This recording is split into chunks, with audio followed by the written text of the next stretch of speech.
Hey, welcome to Bodice Tipplers. I'm Sarah. And I'm Courtney. And this is the podcast where we read the crappy romance novels we used to steal off our grandma's nightstands. Today, we are doing Captive Passions, a Fern Michaels book. And you have to see the cover of this book. There is you assume that the cover of this book is a made-up thing, like these books sometimes are, and that the artist has never read anything about the book, because there is this completely bullshit costume on this woman, this 17th or early 18th century woman, and she's wearing Daisy Dukes, and she's got like her midriff showing, and this like hilarious kerchief. I feel like that this cover is if Cutthroat Island, the movie, was a porn. That's the only way I know how to describe it. She is straight up wearing a tied under the waist, red boobs. Silky shirt. Yeah, tied under the boobs, red silky shirt that's got the balloon sleeves, so very much the Jerry Seinfeld pirate shirt, and then some super cut off booty shorts, and then your grandma's fancy going out silk scarf. This is a Halloween costume that did not work out the way that it was expected to. It's kind of amazing. This costume is in the book. And also, like, the girl looks a little bit like Chrissy Teigen in the face. She looks exactly like Chrissy Teigen in the face. It's kind of amazing. It's fantastic. But yes, Captive Passions by Fern Michaels. Who lives in South Carolina, by the way. Yeah, she does. Yeah, so we should go see her. I bet she'd be very welcoming of us. I bet she would love us. Yeah. But before we get started, just a reminder, you can find us on the web. Yes, we have a website. It is bodicetipplers.com. Yep. Our intern made it. Oh, yes. our handy intern. We do love him. Thank you, Wallace, for all of your technology and things that we don't understand that you're doing for us. Because we're like, just put this out there. Make it a thing. And he does. It's great. We're also on Twitter and on Instagram and on Facebook. Yes. We're easy to search in any of those ways. We are also now on the list at Smart Bitches Trashy Books of their romance podcast. I know. It's very really exciting. Like, I feel like, again, I still sort of feel like we're talking to nobody. Well, we're talking to each other and, like, to nobody, but maybe, like, one person's listening, and that's awesome. So, thank you.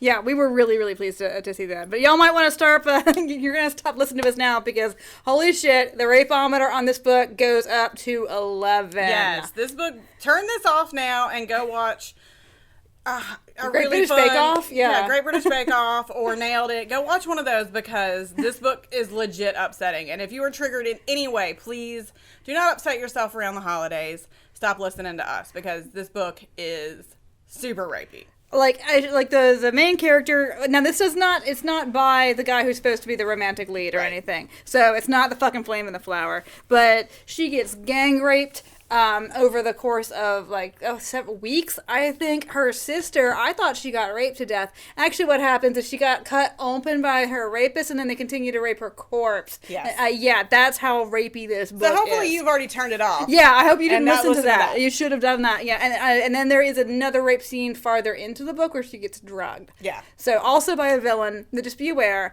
You can enjoy this book perfectly well if you can see it coming. If you can see it coming and skip 20 pages. Yeah, exactly. Yeah, you can do that. It's fine. You won't have missed anything that is life-shattering. So do that if you want to read the book anyway. Before we get started on plot and stuff, today we are drinking. To go with the pirate theme, we have the Kraken Black Spiced Rum. Also, spice comes into it. We're going to talk about spice. Yes. We got a lot. The spice must flow. So we've got Kraken Rum, and then also... we got this wine from Morganelli's. It's called Passionate Wine Via Revolutionaria. It's got a pirate with a hook hand and a pirate ship and books. It's the cutest bottle I've ever seen. I know, and it is very thematic. So for once, I actually got one that went with the book very well. So yeah, Morganelli's, because I fucking hate going to meetings. Morganelli's. Okay, so Fern Michaels. This book came out in 1977, so it is one of our earlier ones. So here is the back cover.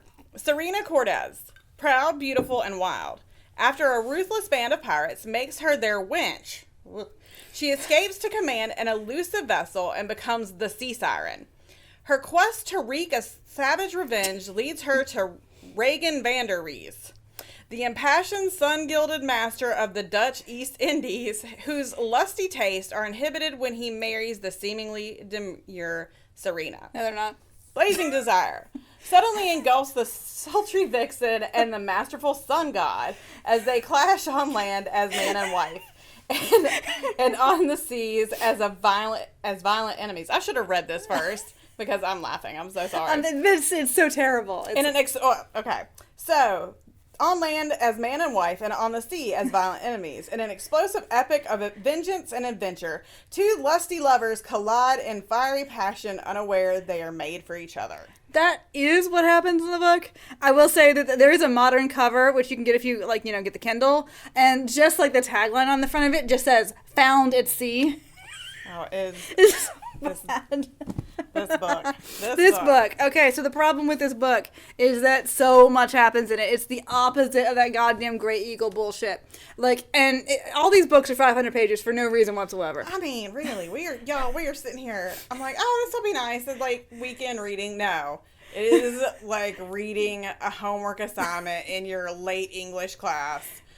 But it's shitty. I mean, just shitty. So I'm like, oh, God, I got to get through 100 pages tonight. So. And this is very hard to summarize because a lot of shit happens in this book. But I am going to do my best. And if I forget something, it doesn't matter. Yeah. So, you've got Sirena, the sultry Spanish. Everybody's tawny in this book, by the way. For once, she's not milky. No, she's tawny. They're all fucking tawny. Sirena is on a ship on her way to Java with her sister Isabel. Isabel or Isabella? Isabella. Okay. Then they're Spanish, and they will talk about this ad nauseum. They're very Spanish and very tawny. Isabella is the good Catholic girl who says a lot of rosaries and really wants to be a nun, and she's being sent to marry this Dutch piece of shit, I liked him just fine, but they are terrified of him, whereas Sirena is she wants to go, be a sea captain. And she's with her uncle, they've kind of let her go a little bit wild. She's one of those. But what happens is that they get attacked by pirates. And then that's where you should skip your 20 pages. Because everybody gets killed. Although Sirena starts cutting off hands and stuff. She's got her rapier technique is hot. She's very much kind of a Arya Stark type character in that she's taken sword fighting, and she is putting up a good fight, and it's kind of awesome to see. She's cutting hands off, she's cutting arms off, she's fighting back to back with people. She is doing it until she's overpowered. Yeah, buckles are swashed. And then, it's horrible, as in, everybody on this ship has been killed, including her sister, who got raped to death or raped after death, or something horrible happened to Isabella. Her and the cabin boy. While dying, I guess. I thought that she was raped to death, but it actually turns out, later they talk about, they just, kind of took her down below and just continued to rape the corpse for a long time. Yeah. It was messed the fuck up, y'all. But, so, it's her, Isabel, Sirena, and Caleb, the suspiciously well-developed well-developed as a character, not as in his boobs or whatever. Well-developed cabin boy. And they're the only two left alive. So her uncle's dead. Everybody that she's ever known is dead. And this ship, which was going to kind of be her ship, has been taken from her. Reina. The Reina. And she's turned into their wench. Their servant. She, Yeah, the captain. Dick Blackheart.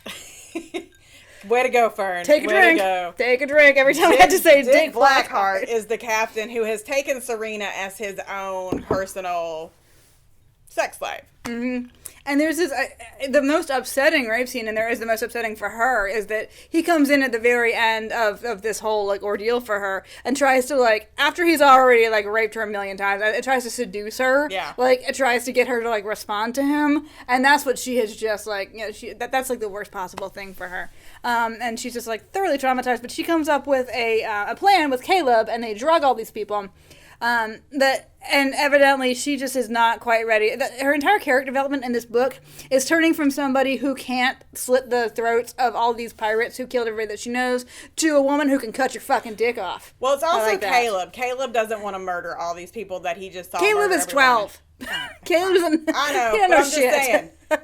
If everyone's drugged, kill them all. Yeah. You don't even have to slit our throats. You just dump them over the side. Well, right? Yeah. They just, instead of killing everyone like they should have done, they put everybody on, the dinghies. Yeah. And just put them at sea. Which, okay, fine. Whatever. Move on. with your life, I guess, if that's what you need to do. And I don't want to judge anybody for the way they respond to trauma, but I would have killed every motherfucking one of those. Right, I would have just set them on fire. And I don't even kill roaches. Right, no. And I would have killed all these fuckers. Right, exactly.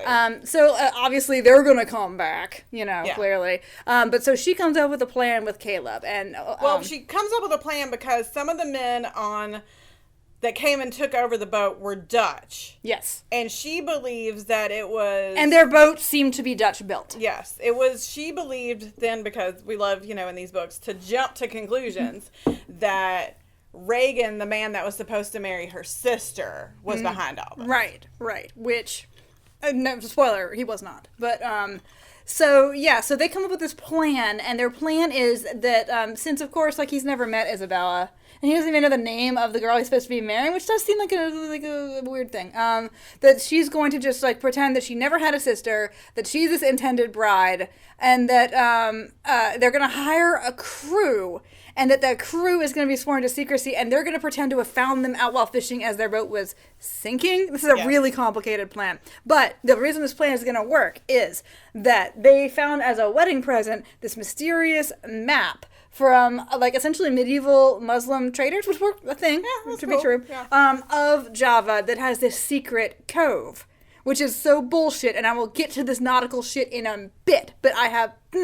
Anyway, so what she does is she hides her boat, her first ship. She has to make an outfit. Yeah, first she has to make an outfit, and she takes all the men's clothes, and then she makes her booty shorts, and she makes her pirate shirt, and it's amazing. So the outfit that is on the cover of this insane book, the insane outfit that she is wearing, where she looks like Tobias Funke when he is on the party barge in Arrested Development. Y'all know the outfit. She is wearing that outfit on the cover. She is wearing this outfit multiple times in this book. And if you don't actually want to read this book for yourself, we will have a picture of this cover on our website. Yes. That'd be bodystipplers.com.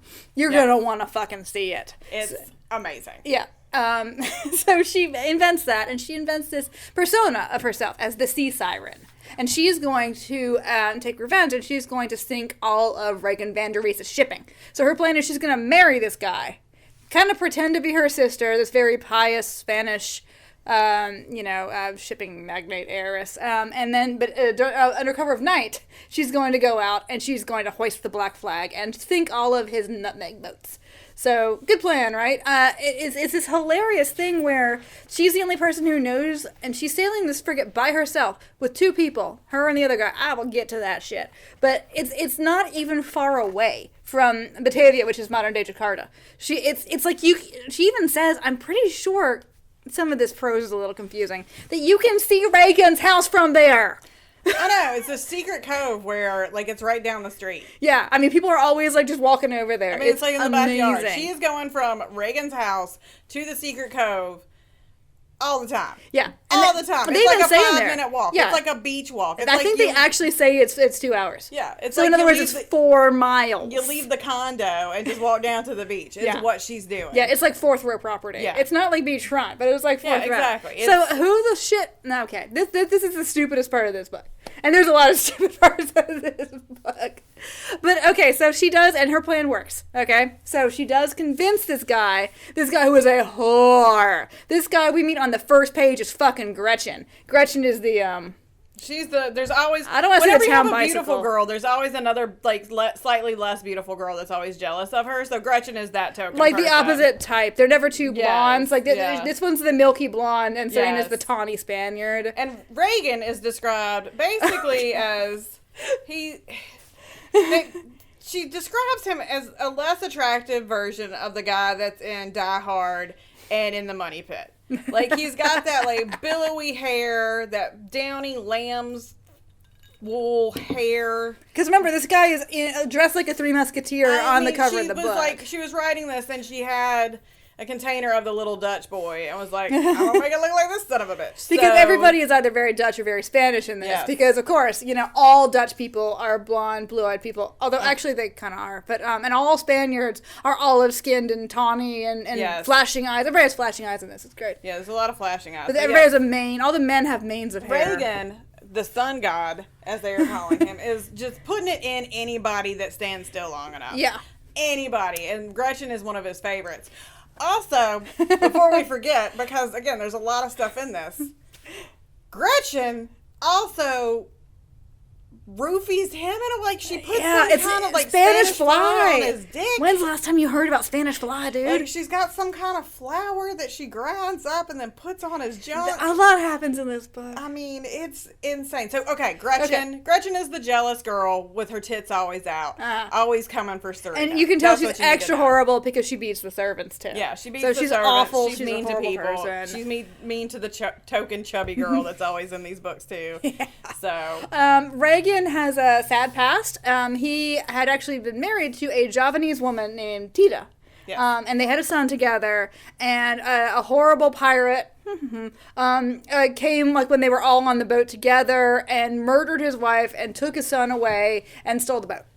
Okay, so that's kind of his tragic past, and I guess that's why he like fucks everybody. Yeah. I guess that's what we're supposed to think. So this is the guy that poor Sirena, who has been through a lot of shit. So what she does is she's like, okay, well, I'm in mourning for my uncle.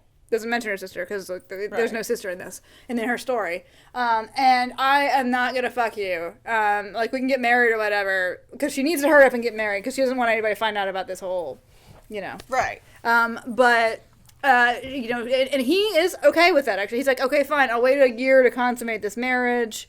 But you can't have a lock on your door. They go back and forth about that kind of thing. There's a mean German housewife. Housekeeper. Her name is Frau Holtz. Yes. And they're kind of clashing a lot. What? Yeah, okay. So, Frau Holtz is, good Dutch Protestant person. And they treat these Catholic people, like, again, this Catholic woman, like, she's mysterious. But here's the thing. This book is in 1623. So, like, the Reformation from 1621 to 1769. But in the book. Does it say a date? Yes, in the book. Where the fuck does it say a date? I looked all over it. Oh my god, it says the date on the first page. 1623. I spent so much time trying to figure out when this book was. Like, the Reformation would have been, like, pretty much happening at this time. So, like, all this, like, what are these mysterious Catholics doing? Like your mom? You know your grandpa was one. Like, you're on it. Yeah, but, like, Southern European, Renaissance was way more, like, dark colors and conservative and shit. Yeah. So, I cannot believe there was a fucking date on this book. You have no idea the amount of reading I did trying to figure out when this book is done. And I came up. 1623. No, I pegged it between 1621 and 1769, so I did. You're there. All right. So, So, Frau Holtz is the frowning, disapproving housekeeper. Like the Mrs. Danvers character. Yes, she does not hold well with all this Catholic nonsense. So, essentially, what Sirena keeps doing is sneaking out, saying that she's got to go on retreat to pray for her uncle. It's amazing, because, like, as a Catholic, I love when people use, these weird... Because Protestants, a lot of times, are kind of scared of us. So they'll be like, we got this thing. We got this thing that we're going to do, and no one knows. And it's, it gets to be this, Anyway. I'm not touching it. My rib on. So it's one of my favorite things. So she, like she said, she goes on these retreats where she doesn't eat. And apparently they're like, that's normal. These Catholics just don't eat for a week. It's fine. No, she has her meals delivered, like, the first time. And then, but then nobody notices. It's a waste. It's just so nonsense. Again, while she's on retreat, what she's really doing is sinking every shipping. So she's got her crew that she's hired, and she's out there like sinking ships. And the thing I find interesting is that she's working through her trauma with this. Mm-hmm. I don't want to say I don't mind the rape. I do mind the rape, obviously. But it's not just like a thing that they throw in to traumatize her and that's it. Like, she's actively working through her feelings and her, ability to deal with stuff for the rest of the book. This book is about a woman with PTSD raining hell all over the coast of Java. And I'm here for it. But she's kind of regaining her independence and her feeling of bodily autonomy. And it is and she's working it out with like a storm on a ship, And we'll talk more about that later. But it is kind of nice to see this, these rapes. God, just hate casually, like these rapes happening. Like, they usually happen within a vacuum where then everybody's fine. But in this, she's obviously not fine, and I kind of appreciate that. And she's not that freaked out about her virginity. Yeah. Because usually they are. Like, that's the Yes. problem. Like, that was the issue in The Flame and the Flower. She wasn't upset that she was, you know, somewhat violently raped by this horrible person. She was, like, really like, well, now I'm ruined. Whereas in Sirena, is like, well, I don't, you know, I care about the fact that this is, like, a horrible thing that happened to me. Yes. So, I mean, so she's working her shit out by piracy in the high seas. And so then there are other people on this island, though, who become more of an issue. And there's this Alvarez guy, the other Spaniard. So they, like, she thinks that this is going to be a friend to her, but she's not fucking stupid. Nobody's really stupid in this book. She immediately realizes that he's trying to manipulate her, and he goes right on her fuck you list. Yep. Like, immediately. So now she's thinking both Dutch and Spanish shipping. Yeah, she's thinking everybody. She is thinking everybody's boats, and it's pretty fantastic. She's letting them all go, though. If they surrender, she's letting them go. She lets them go, but she's going to bankrupt these two sons of bitches. She's not even really making... I mean, she's making a little bit of money. Sometimes she'll, like, loot it a little bit, but really, no. She just wants to watch the world burn. It's awesome. She's kind of like that Elmo and the Flames gift, like, in a book, and I love it. Like, I'm like, yes, fuck it, Sirena, all. with your stupid outfit and your booty shorts.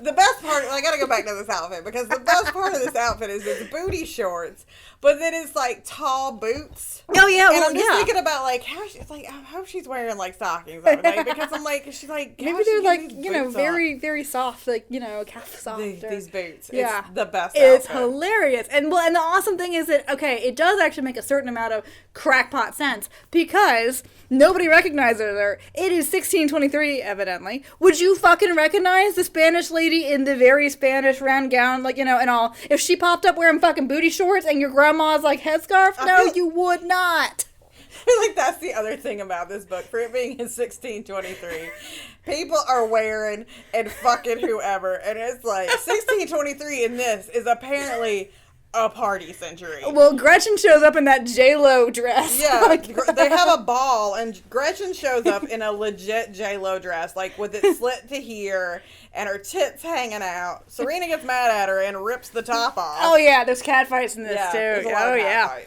But so, okay, a lot of business happens in the middle of this book, and there's really no need to tell you all of it, Nutmeg. except that it becomes, yes, nutmeg is a big deal, and there's plots, and it becomes clear, A, that Caleb is actually Regan's son, which, look, they got him in, like, Cadiz, okay? They did not find him on Java. It's the craziest coincidence in the world. So that happens, and it becomes clear that Alvarez and Gretchen, working together, both murdered Regan's wife and shipped Caleb off. Yeah. That happens. And we're behind the boat rapings. Yeah. Yeah, I mean, well, just that Alvarez is funding these these pirates. Oh, also, a weird little aside is that Alvarez is a sub. Oh, yeah, there's this crazy kink thing in here, which is the first time we've seen any sort of kink in these books. And yeah, so Gretchen's like, oh God, I'm gonna have to fuck him, aren't I? Oh, thank God, he just wants me to beat him with his cat of nine tails with a dick handle. I don't get messy, I don't have to take a shower. It's amazing, like all of a sudden there's this weird, like, 50 Shades of Grey-esque scene, because it's written with about that much, like, research, and you're like, what's happening now? Like, what am I on now? Now we got this guy getting spanked. And then the interesting thing. My favorite part was Gretchen was like, ugh, now I gotta hold him while he cries after. I was like, this is my least favorite part. And I was like, all right, Gretchen. This book has such contempt for Alvarez for this. Like, I guess it's like one of those things that, like, you can extra tell that he's a weak sauce, like, fucking villain, because, like, it's really kink shaming, but it's weird that it's in there. It was so... It's such a weird aside. Oh, like, it is weird. the weirdest, just like, here's a scene.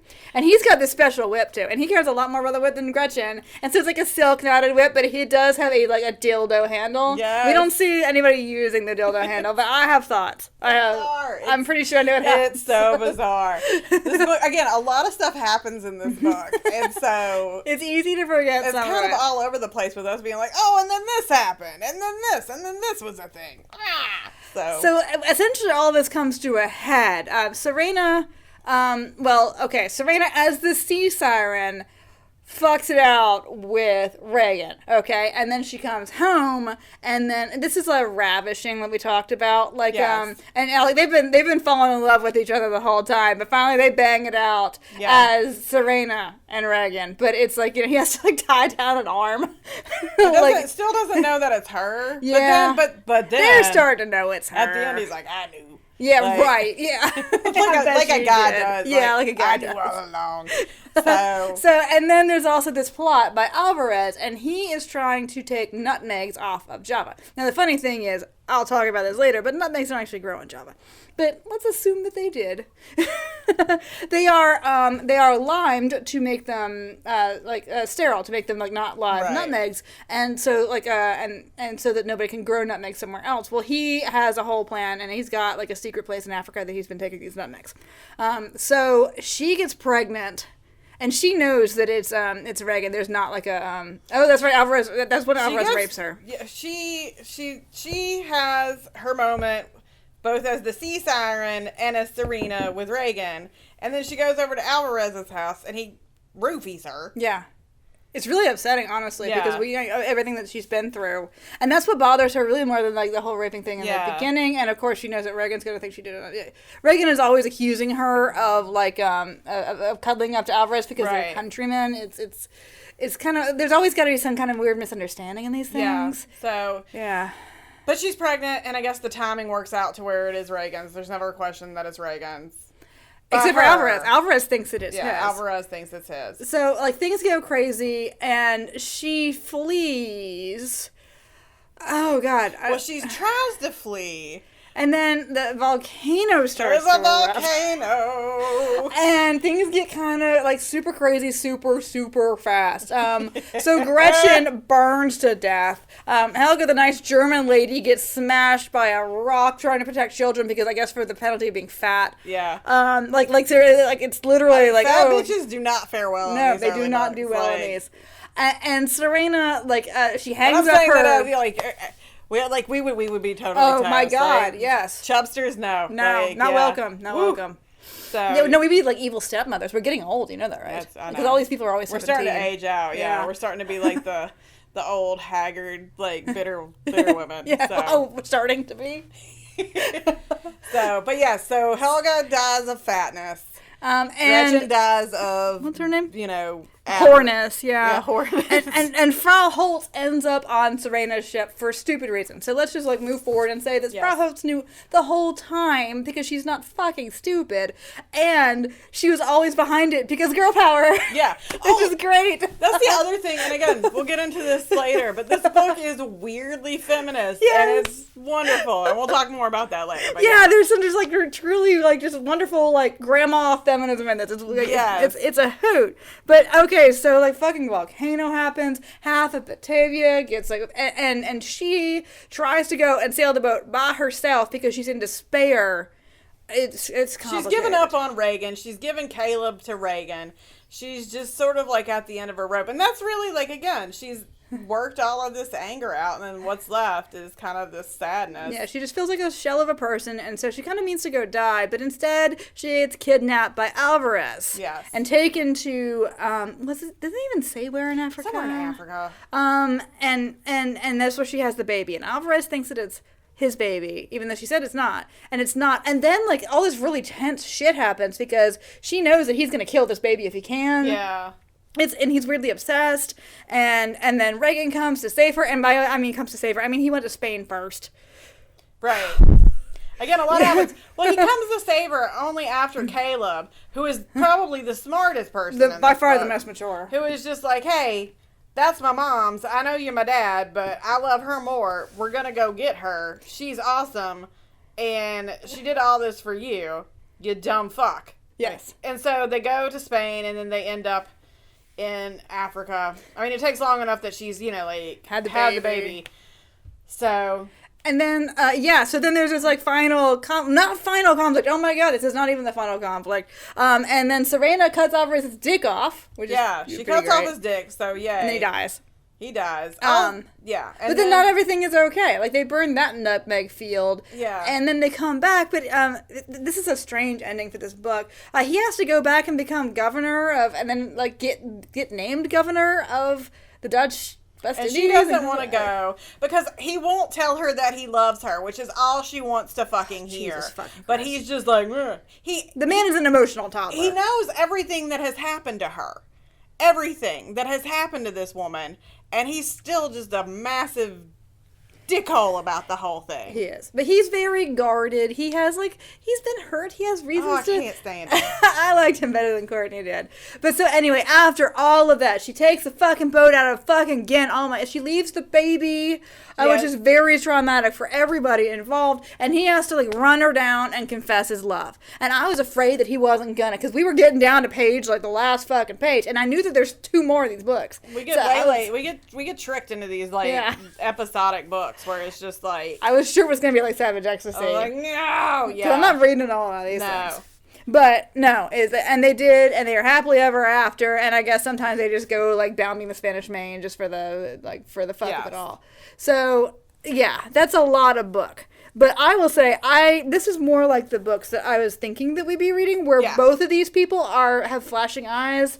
Like, because he's like sort of insane. He's crushing a goblet, staring at her, and she's like, "I'm gonna fuck your shipping up tonight." And I mean, it's kind of great. I mean, it is basically like, let's see what happens, like, with the most toxic relationship, but put it on a boat and at a volcano. Yeah, like, I was there for that part. Yeah, absolutely. It's just that, like, it was weirdly boring. Yeah. All these things are happening, and it's real plot too. It's not like in Savage Ecstasy where things were happening to not go anywhere. Right. It was just like this weird static book. No, things are really happening in this, and the plot is moving along, but it's just like... it is trucking, but I think, like, it's one of those where there's just, like... Again, we're still at that point in these books where they're really long, and they haven't, like... Harlequinized, where it's like 250 pages, boop. Yes. You're done, you know? Because if all of these books were 100 pages shorter, we would like them a lot more. Exactly. Except for The Flame of the Flower, because fuck that book. Exactly. Yeah. So, we're going to get on with all of our, discussing all these, like, important issues in this, but we want to stop for a second and try something new. New things! Yeah, we got, like, a musical interlude. Woo! I almost said musical guest, but no, we're in your den. Exactly. I'll confess it. All of my hobbies are either old lady hobbies or old man hobbies, and I really like sea shanties. And Spotify found that out about me. Like, I didn't tell it, and it figured it out. So yeah, we're gonna play. There's a female sea shanty group called She Shanties. It's super cute. Yeah, and we're gonna play a song from their album Futtock Shrouds. You know what the Futtock Shrouds are? I do not. Yeah, well, guess what I'm gonna tell you. I'm ready for it. You know, on a traditionally rigged sailing ship, there's a crow's nest. Yeah. And there's a big old hole in the bottom of the crow's nest for you to go into the crow's nest. Well, guess what? Fuck you, toxic masculinity. That's called the lubber's hole, and you would only go up there if you were like us. If you were a real seaman, you go up by the futtock shrouds, which are those ropes that, like, hold the crow's nest on. Literally for toxic masculinity reasons. Like, there's no other reason for that. Oh, that's fantastic. Yeah, but it's also a funny thing to say. So it's super, yeah. So we're going to listen to the She Shanties. You want to do Whiskey Johnny?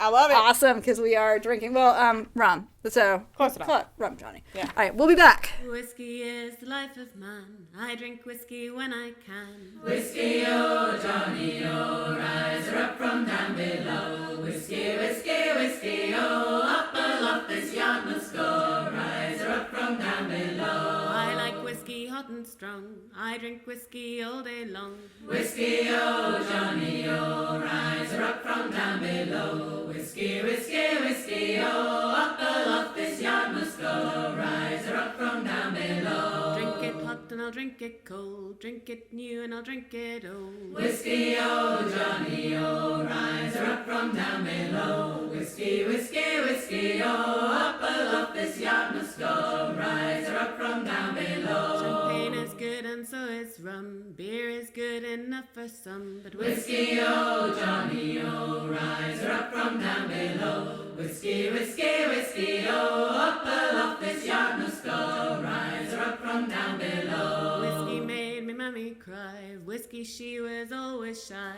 Whiskey, oh Johnny, oh, rise her up from down below. Whiskey, whiskey, whiskey, oh, up aloft this yacht must go. Rise her up from down below. Whiskey killed me sister soon. Whiskey killed me brother too. Whiskey, oh Johnny, oh, rise her up from down below. Whiskey, whiskey, whiskey, oh, up aloft this yacht must go. Rise her up from down below. Whiskey made me pull on me coat. Whiskey's what keeps me afloat. Whiskey, oh Johnny, oh, rise her up from down below. Whiskey, whiskey, whiskey, oh, up aloft this yacht must go. Rise her up from down below. Whiskey me back here next Saturday. Whiskey, oh, Johnny, oh, rise her up from down below. Whiskey, whiskey, whiskey, oh, up aloft this yard must go. Rise her up from down below. All right, we're back. We hope you enjoyed the she shanties. She shanties. It's so fun to say. She I know. But they're available on Spotify. You can also get them, like you can buy the stuff on Amazon. You can get the physical media, or you can download that electronically. And I'm guessing they must be British because when I looked at like their website, they're touring places like Buttfuck-on-Tyne and like middle of nowhere Chester. So that was beautiful, beautiful country. Beautiful country. Yeah, especially the Buttfuck-on-Tyne. I mean, who doesn't love it? There's always like it's very hermit very holes rustic and things on very Buttfuck-on-Tyne. very rustic.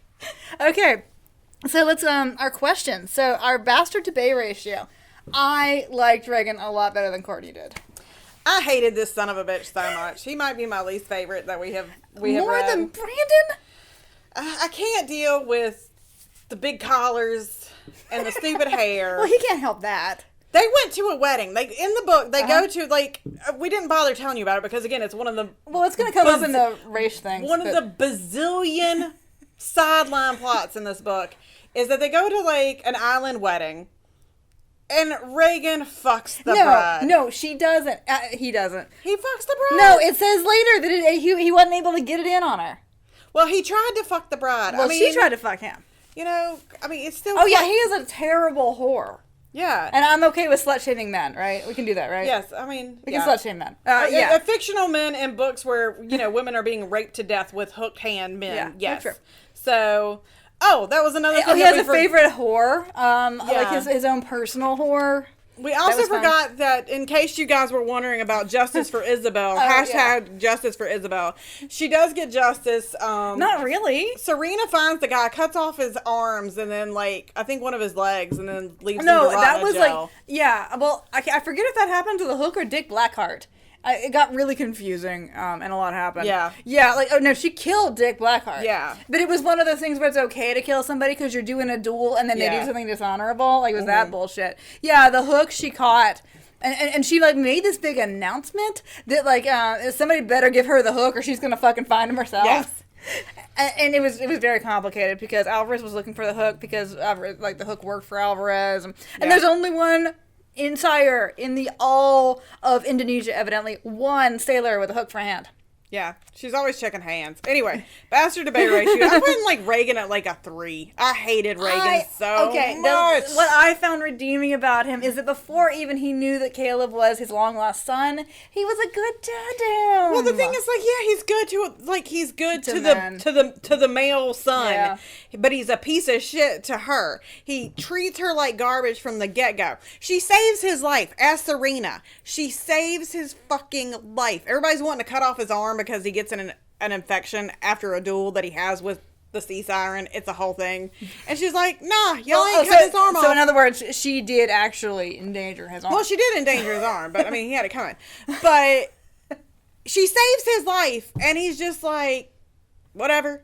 After he finds out everything that happens to her, he's still so emotionally obtuse and just like, yeah, did you fuck this guy? Hey, it doesn't matter that traumatic things happen to you, but did you fuck the Spanish guy?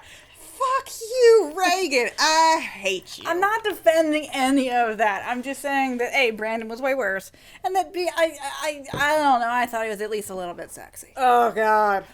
No. I did. I mean, like, yeah, he's like that kind of bastard sexy that all these guys are, but I don't know. I was happy when they finally did it. Ugh, I couldn't stand it. Anyway, all right. Yeah, and it did not help that, like, every time I closed the book, like, the guy who's supposed to be him on the book cover has this, like, completely diffident look and this terrible, like, D'Artagnan haircut. He looks like the like a sleepy little prince from, like a page boy haircut. Yes, it's the worst. Yeah, and obviously, like, he needs, like, a deep conditioning treatment, like a VO5 hot oil, because you can just tell his hair is all crispy, even though they keep saying it's a mane. So I have him at a 3. What do you got him at? Out of 10 or out of 5? Out of 10. Out of 10? I don't know. I'll put him at a solid 5, because I know there's a lot worse bastards out there. Fair enough. But I don't know, he's not like a babe, but I don't know. I was into him a little bit, at least. All right, so question 1.5, kind of going with this. This is one of our new questions. Bechdel to Bay, or to bitch. Yeah, so all the other women in this, does it pass the Bechdel test? Oh yeah, it does. Later with Frau Holtz, it does. Like so, with Gretchen, but I think it kind of is redeeming because again, the last 50 pages or so, you got Frau Holtz who's all like, feminism, and we'll talk about that right now because this book is feminist as fuck in a way, and I'm here for it. Like in this weird grandma way. It is not intersectional, by the way. There's this part where Sirena says to Regan, listen, buddy, it's not the 13th century anymore, and women can do what they want. And I'm like, whoa, 1623 coming at you. But it, like, she does, a lot of the book is her having these kind of like lady rants, and I was there for it. And also she has so it is this weird fantasy of her being this pirate, but she also has management problems that a woman would have. Like one of the obviously she's got like the dregs of these fucking people she only has them because the Dutch East India Company is trash, but like one of them is another fucking rapist and she has to fucking kill him. But that's the kind of thing that she would have to deal with, like, and she has to assert her dominance, and she finds out that all the ladies on the island are secretly pulling for her because again, like, quiet feminism. And so I enjoyed that aspect of it. This the first one of these books, especially if you think about how early this book is 77. I mean, obviously it's not like Flame in the Flower, which is 72, so you got 5 good years.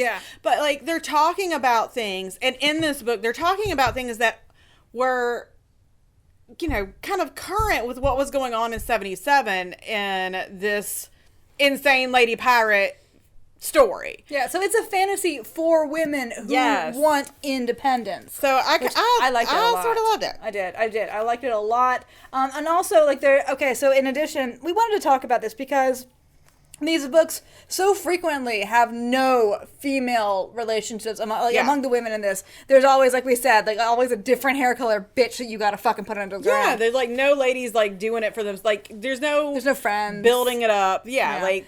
And this, it did have Gretchen, who is like the absolute example of that. But then on the other hand, it had Frau Holtz, and it had Helga, the doomed to death larger lady, who, and they did talk a lot. Like the two of them would be at the same parties, and they would have a conversation that you would actually have at, And it was real conversations. It wasn't like, oh, your husband's so handsome. Like I enjoyed that. Yeah, that was, we're getting somewhere because, and we were going to point out when these books do not have any inter-female relationships that are of any value whatsoever. All right, so how racist is it? Oh boy, okay. It's complicated. On the one hand, so any book that has a governor of a Dutch East Indies company in it who doesn't end up in chains or dead, it's got to just be racist by... I mean, we're talking about the Dutch East Indies Company, and we're just dealing with the spice aspect of the Dutch East Indies Company. We're not talking about what really made the money for the Dutch East Indies Company. Well, and also, let's take out that leg of the triangle trade on the other side of the world. Right. Let's just point out that in the Dutch East Indies Company, so nutmeg was not actually grown on Java. No. Nutmeg was grown on Banda in the Spice Islands. The Dutch East Indies Company genocided the shit out of Banda. Okay? I mean, like, this is not a... This is a inherently evil organization. Yeah, this is a very sanitized... It was like...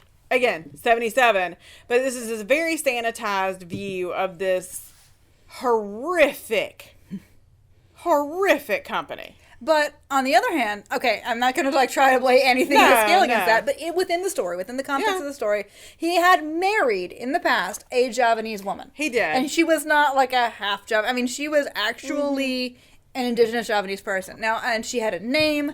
Now, granted, we know nothing about her. Of course, she's dead by the time the thing starts, so, but we know nothing about her personality. She's not a well-rounded character, but she existed, and she wasn't just like his mistress or his servant or something. He married her, she was his wife, and the mother of his child. Yes. And they do go to this Javanese wedding later on in there, and it is handled, there is a bit of exoticism in it, but essentially, you get the feeling that Fern Michaels did her research. I'm not sure, It's not blown out of proportion or anything like that. I didn't feel like it was like some kind of like taking advantage of situation of being like, woo, that's my noise for, again, exoticism.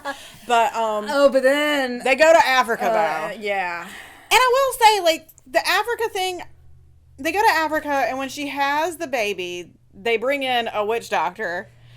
And the one thing about the witch doctor... Well, a female, like a midwife style of witch doctor. They call her a witch doctor in the book, but she's the female midwife.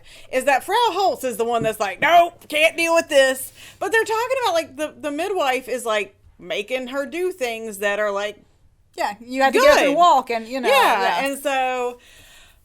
It is complicated. It is a weird, like, apparently on Java you can do whatever the fuck you want, and it's amazing. So again, it's this very kind of romanticized view that you see in a lot of these earlier books, and like once you get off the continent of Europe, like you know, you can do whatever you want to. Like where we try to bring in, and again, it's one of these things where you give someone credit for trying a thing. Yeah, which I don't know. Try not to do for white women. Right, but, exactly. And again, it's 77, so it's a different, I don't know. And they do mention, okay, so when they go to Africa, you get the impression that this town, like, the reason it's described so shittily is because she's talking about the stain of the African slave trade. And this is, like, the Atlantic side of Africa. Yeah, so again, it's very much this attempt of someone trying to, like, make things better in her own, you know, like, writing it as a white woman from a perspective of not having a perspective, really. It could have been a fuck ton more racist. Yeah, exactly. So, again, I think it does a lot of what Janelle Taylor does in that kind of, like, trying to put a voice in there, but because, like, you're a white lady doing it, like, the voice is not going to be authentic. So yeah, absolutely. That's kind of my opinion. But I do say I was a little bit surprised that she had put, that he married... Yeah, woman, you know, because you often don't see that. Of course, no, you know, she would have get, been like jealousy because she's a mistress, you know, a mistress or something. Yeah, so you know, it could have been worse. What is it? Oh, would you mind if someone had slapped the heroine? Well, she'd cut off your fucking dick. Yeah, I love her. There's a lot of dick cut in the end.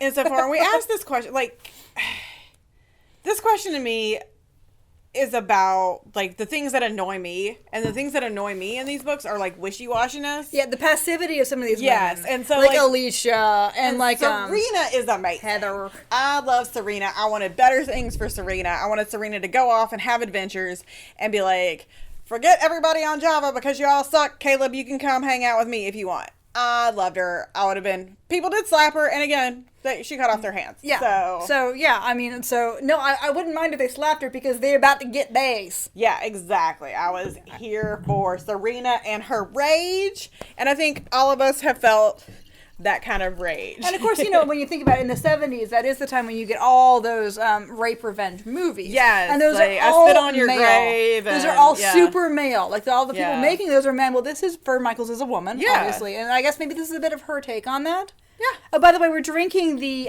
passionate wine right now. I kind of enjoy it. It's a little rough, but I like it. I love the label so much. The bottle cuteness. Again, I'm a pretty basic bitch, and cute bottle is gonna do a lot for me. I know, and a name like I do always buy. I buy the funniest name of wine, and you know, honestly, if you look at them, either you buy the second cheapest or you buy the funniest name. Yeah, exactly. You don't usually go wrong with that. Like, you don't want to buy the cheapest because it's there for the really cheapskate people. But wine tips from us. Yeah, how to not embarrass yourself, but you still want to get, like, you know, a good deal, man. I ordered what was it, Cockfighter's Ghost once. It was delicious. See, I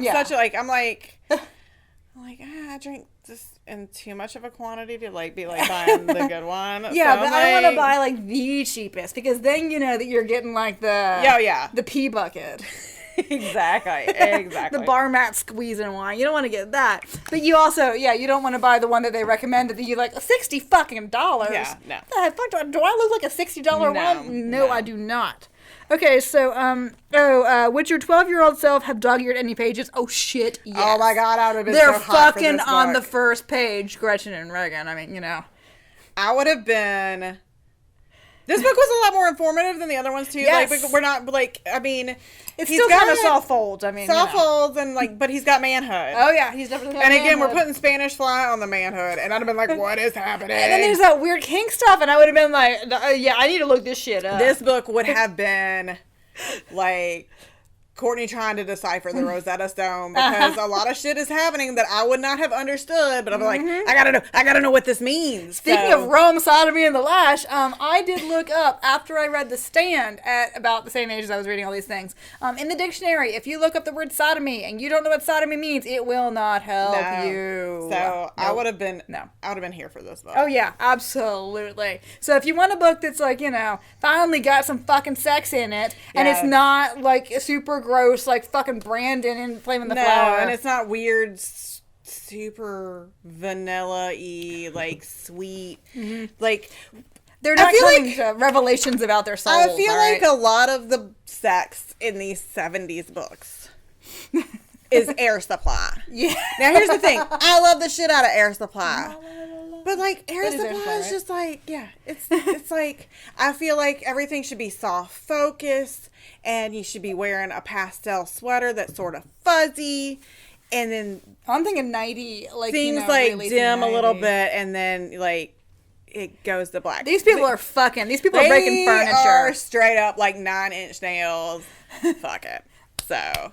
Yeah. I hope this covers like through the microphone. Like ball bits, slapping. Yeah, bits are slapping. So yes, for once, people and they enjoy it too.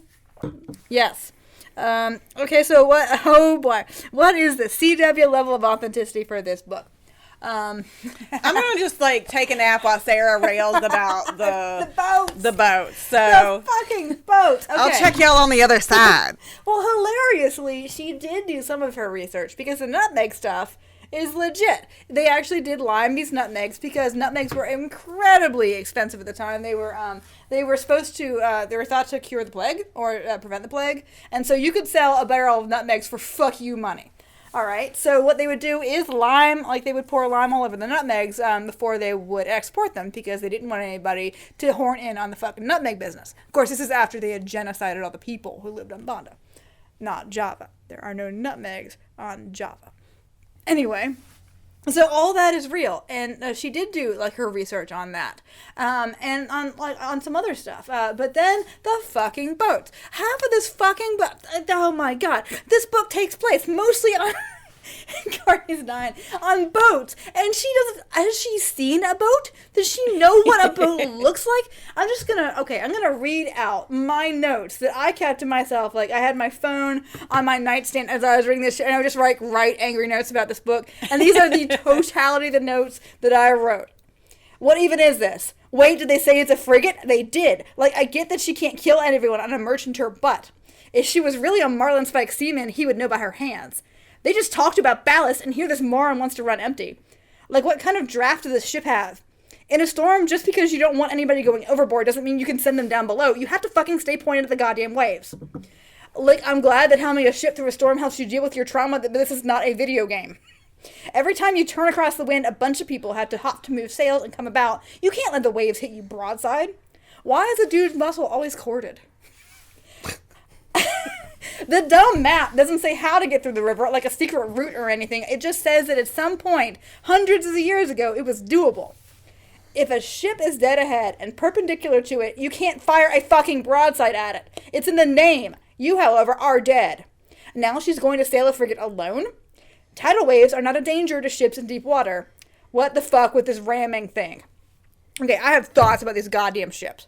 And like I said, I have old people hobbies, and they're not always old lady hobbies. So, I'm not like a scholar on this area, but I have spent 7 days in Maine learning how to sail a schooner. So I am that dorky about it. And I really like a lot of old white dudes about it. The sea was angry that day, and so was Sarah about how the boat scenes were written. Oh my god! Okay, so in this time period, I mean, you got to remember that this is not like Napoleonic area, which is when you get your Patrick O'Briens and your C.S. Freedmans and all. Right. So if you're used to a frigate, meaning specifically like a three-masted ship, that's not necessarily the case at this time period, which I thought was 1621 to 7. Yeah, well, anyway.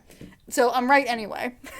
At the time, they called things frigate built. Like a frigate was like more like a style of ship that was faster and more maneuverable. But still, you cannot. Oh my fucking god! You have two people. It's her and a 12-year-old, and she thinks she knows a lot about boats, but she knows a lot about like steering boats. Okay, she's not a goddamn marlin spike seaman. You can't, it just doesn't work that way. And then there's like no merchant ships in this entire thing. You can't just like stuff a ship full of guns and also have it be a merchant ship, because not only do you need the guns, you also need all the people to run the guns. So when you have like one of those big old ships of the line, like, you know, Nelson's ship, what you have is it's stuffed full of people and all the supplies you need to keep the people on it, because it requires several people to work each one of these goddamn guns. And then there's no room for the fucking nutmeg. Additionally, she's always sinking these ships, but they make it very clear that she is like sailing like head on to their broadside, and they're like, oh, we have them now, and you don't have to know anything about boats, so look at a fucking boat, okay? It's like look at your arm. Is there room on your finger to put a bunch of guns? What about your elbow? No, on your like outside of your arm, right? So when you are at the bow of your ship and you are seeing another ship, which for some reason is always a fighting ship, not a merchant ship, when you're seeing all their gun ports, you are about to die. It doesn't work that way. Like they call it an up the skirt or an up the kilt shot. I mean, like all their cannonballs are gonna travel through your rigging, like the whole length of your ship, and have all that opportunity to kill you. Your cannonballs are not even going to hit them at all, because they're broadsiding on the other side of the boat. You have like one like gun at you have a pop gun at the top and in the back. Oh, we about to get all the Tom Clancy listeners. Everybody's grandpa, like their ears just like pricked up. Somebody's talking about boats. I gotta listen. All of a sudden, like our numbers just like went through boats. The roof. Somebody's talking about boats. We just got the pawpaw market. There's somebody complaining about how a boat scene was written. Shit, sign me up. Ship, sign me up. I got puns. Okay, all right. I'm not done, but I will be done. I think what you could do is write an essay for our webpage, bodystiflers.com. I'm just going to do an MS Paint drawing of a boat, and then you can see where you would put the fucking guns, all right? All right. I mean, I understand. Obviously, like, my sailing is experienced to, like, being on a boat where I can lay on it and, like, have sun, and also watching black sails. I bet you would go up through the lubber's hole. I would totally go through the Well, I would too. I mean, at least I fit. Oh my god. If you go, like, yes, I made it! How embarrassing if you got like, oh, you got stuck. Like my fat ass stuck. Yeah, it's like a cartoon mouse stuck through like the fat cartoon mouse that can't get through the hole. Your tail is just hanging out. My nightmare. Okay, I'm sorry. I apologize. No, I loved it. Again, we just got all the Tom Clancy and like whatever, you know. It was just really weird because the rest of it did seem at least reasonably real research. And then, like, she got and why would you write a story about boats? And not look at boats. And see, you know, and my dad, he's, like, rising up from the grave right this second because I said boats and this book is about ships. So there are levels.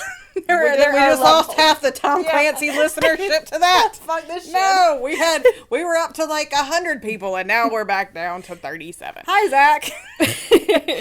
I know my mom isn't listening because I haven't downloaded it for her. Okay, what kind of booze is this book? I think it's kind of like this wine that it's a little rough at the beginning because it needs to breathe. Maybe? What do you think? I am making this book a rum and coke. Yeah? Because here's the thing. You remember when you're in college and you get rum and coke trashy? Yeah. Like, you'd have those nights where you become a woo girl, and it's usually after rum and cokes. Like, where you're like, I've had, you know, numerous rum and cokes, and somebody says... Is it rums and coke, maybe? I wonder. Rums and cokes. But somebody's talked shit about your friend, and you're ready to fight that person. Yeah, true. Like, that's where I'm putting it. It's a rum and coke on 2-for-1 Wednesdays at, you know, O'Houlihan's. You're not going to do karaoke, the college. I might. I mean, I might, and then Are you going to sing Fancy? Yes, and then I might want to fight somebody. Oh, boy. Like, you might have to, because it turns out that people actually own karaoke songs, or at least they did. Yes, exactly. Oh my god. And if you sing Fancy and somebody else always sings Fancy. For me, it's a rum and coke trashy girl. All right. Well, I mean, I'm not. I love it. Not against you. I mean, you know. I kind of like it. Like, I can drink both. She was quick to fight. I kind of love that. So. And I do love that. Like, okay, so nobody in this book is stupid. Yeah. And that's one thing I really liked about it. I mean, okay, so yeah, it was obvious to us that Caleb was Regan's son, but how the hell was he supposed to think that somebody they got on a boat at Cardiff was a... Exactly. Do y'all like how I do like the Spanish like? I did. I was super proud of it. I mean, you're like a native. Yeah, well, I'm not Tawny. No one would guess. Unfortunately, I am milk white, like one of those romance girls. Like, You are. You're like the enemy girl. It's terrible. Overall, if somebody wanted to read this, I'd be like, go for it. It's kind of crazy. Again, it's about a girl who is clearly dealing with some shit. Dealing with shit in a way that I think we all wish we could deal with shit, where we just go blow shit up. Yeah. So, yeah, do it. I loved it for that. Like, I did. I could have had Regan not be in the book and just be it about her rage. I just kind of wish, I like the idea of this book so much, but the actual book itself was not as engaging as it could have been. Okay, once the fucking volcano starts, she is on, and I mean, like, you know, I'm wondering if maybe I should read some Fern Michaels from later on. Maybe she kind of like grows a bit in her art, because the volcano is like all that. I mean, she's a good, like, I think, again, this is one of her early books, and if you look at her success, I mean, she's obviously very successful. She owns a plantation in South Carolina and is doing her own thing. And again, you read about these women like Fern Michaels and Janelle Taylor who had these like just jobs before and started writing, and now, you know, Janelle's got 70 acres in Georgia, Fern's got acres in South Carolina. They did a thing, and that's amazing, and we should all stand up and cheer for them, because they really kind of made the way in books that we are making fun of, but made the way for a lot of like women writers who are doing your J.K. Rowlings, you know, that you can write a book in a coffee shop. Or even like, you know, women who are doing self-publishing and stuff with romance novels and trying to do their own thing on Twitter and are hustling and working their asses off. Fucking Bigfoots. Yeah, like, they're kind of the women that paved that. And so I will hope that if Fern Michaels ever listens, she won't, because she's Fern. in her 70s. Evidently, her friends and family call her Dink. Yeah. So, Dink, if you're listening, everything that we're saying comes out of love. I mean, except for, like, being racist and shit. Yeah, you shouldn't be racist. Don't be racist, any of you. But anyway, I think I would have been completely happy with this book if it had been 150 pages or shorter, and if we had just, like, not had Regan, and it was just her, like, enraged.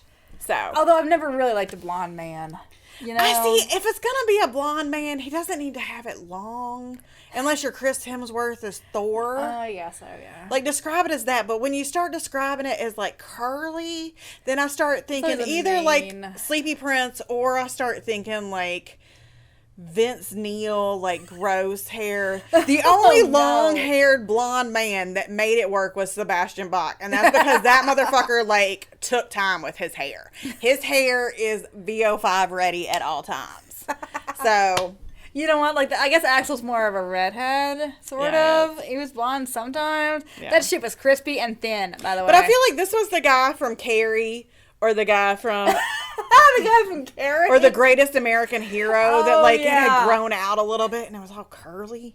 I don't trust. Well, I don't know what a mane of hair is supposed to look like on a man. I understand when they say a woman has a mane. I get that, but a mane on a man? I don't trust a curly haired man. Oh god, remember when John Tesh had like? Oh my, yeah. No good. Anyway, so we're going to wrap this up before we keep going on about curly-haired men, and I'm really sorry if you are a blonde and curly-haired insulting everyone. Ian Ziering, or is it Ian Ziering? I don't even know. Oh, no, please. Oh, now I want to do a rant about how much I loved Steve from 90210. So I'm going to stop now, because I want to talk about how Steve and Andrea were a missed opportunity. Steve and Andrea were a complete missed opportunity. But they both had manes. They did have manes. But have a happy holiday, and we will be coming at you with a Christmas book. Oh, God, yeah. Next up is The Bewitching Hour. It's Christmas witches, y'all. Christmas witches and jousting, and a lot of Cavassier. Yeah. A lot of Cavassier. Yeah, they down that shit, yeah. Yeah, so... you know shit's getting snowed in. It's in Vermont, so there's no such thing as a Vermont Cavassier and sexy white tights. Oh, yeah. Clocked. All right. With rhinestones on them. Everyone have a great day. We'll see you soon.